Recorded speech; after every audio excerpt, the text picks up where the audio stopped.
জীবনে কখনো মনে হয়েছে আমি পারবো না, ব্যর্থতা চারদিক থেকে ঘিরে ধরেছে?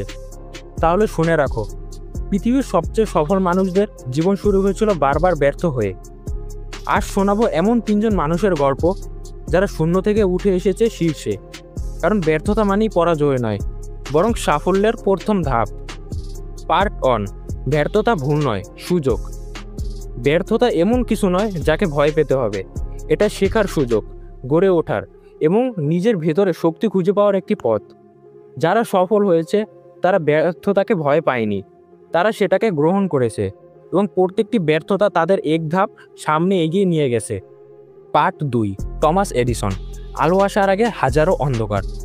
টমাস এডিসন, যিনি বিদ্যুৎ বাতি আবিষ্কার করে পুরো পৃথিবী বদলে দিয়েছেন, কিন্তু জানো কি, এই আলোটা আসার আগে তিনি 1000 বার ব্যর্থ হয়েছিলেন। একবার সাংবাদিক তাকে জিজ্ঞেস করেছিল, আপনি কি 1000 বার ব্যর্থ হয়েছেন? এডিসনের উত্তর ছিল, আমি ব্যর্থ হইনি, আমি 1000টা উপায় আবিষ্কার করেছি যেগুলো কাজ করে না। তিনি জানেন প্রত্যেকটি ভুল একটি শিক্ষা, তাই থামেননি, হাল ছাড়েননি। এটাই শেখায় যতক্ষণ তুমি চেষ্টা করছো ততক্ষণ তুমি হারবে না। পার্ট 3, জেকে রাউলিং, দারিদ্র্য থেকে বিশ্বের সেরা লেখক। একজন একলা মা মানসিক অবসাদে ভুগছিলেন। ব্যাংক ব্যালেন্স ছিল প্রায় শূন্য, তবুও তিনি লিখেছিলেন এক কল্পনার জগৎ, হ্যারি পটার। তার পাণ্ডুলিপি পাঠিয়েছিলেন বিভিন্ন প্রকাশনী সংস্থায়, কিন্তু একে একে 12টি প্রকাশনা সেটা প্রত্যাখ্যান করে বলেছিলেন এই বই কখনো বিক্রি হবে না। জেকে রাউলিং হতাশ হননি, তিনি অপেক্ষা করেন। এক ছোট প্রকাশনার সুযোগ দিল।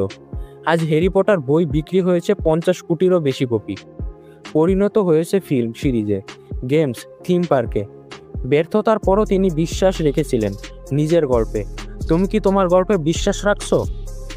পার্ট 4, জ্যাক মা, যার আবেদন প্রত্যাখ্যান হয়েছিল 30 বার। চীনের হ্যাংজু শহরে জন্ম নেওয়া এক সাধারণ ছেলে জ্যাক মা। তার জীবনে যত ব্যর্থতা এসেছে অনেকের জীবনেও আসেনি। বিশ্ববিদ্যালয়ে ভর্তি হয়েছেন 2 বার ফেল, চাকরির জন্য আবেদন করেছেন 30 বার প্রত্যাখ্যান। কেএফসিতে 24 জনের মধ্যে 23 জনকে চাকরি দেয়, শুধু জ্যাক মা বাদ। পুলিশ, হোটেল, বিক্রয়কর্মী সব জায়গা থেকেই তাকে বাদ দেওয়া হয়, তবুও তিনি হাল ছাড়েননি। নিজের একটা স্বপ্ন ছিল, ইন্টারনেটকে ব্যবহার করে কিছু করা। 1999 সালে শুরু করেন আলিবাবা নামের একটি ছোট কোম্পানি। বিনিয়োগ ছিল না, ছিল শুধু লক্ষ্য আর জেদ। আজ সেই আলিবাবা গ্রুপ চীনের অ্যামাজন হয়ে উঠেছে। জ্যাক মা একজন বিলিয়নিয়ার।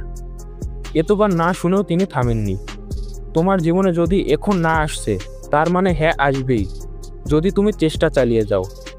এই পৃথিবীতে প্রতিটি সফল মানুষের পেছনে একটি ব্যর্থতার গল্প আছে। তারা সবাই তোমার মতোই মানুষ, পার্থক্য একটাই, তারা থেমে যায়নি। তোমার জীবনে যদি ব্যর্থতা আসে, জানবে তুমি একা না। Thomas Edison, J K Rowling, Jack Ma সবাই ব্যর্থ হয়েছিলেন, কিন্তু আজ তারা ইতিহাস। তুমি যদি আজ হাল না ছাড়ো, ভবিষ্যতে কেউ তোমার গল্প শোনাবে। ভিডিওটি ভালো থাকলে লাইক দিও, কমেন্টে লিখো আমি হাল ছাড়বো না। আর এই রকম অনুপ্রেরণামূলক গল্প পেতে সাবস্ক্রাইব করো আমাদের চ্যানেল সাকসেস স্টোরি। তোমার স্বপ্নের পথ কখনো বন্ধ হোক না, সফলতা তোমার সাথেই থাকুক ইনশাআল্লাহ।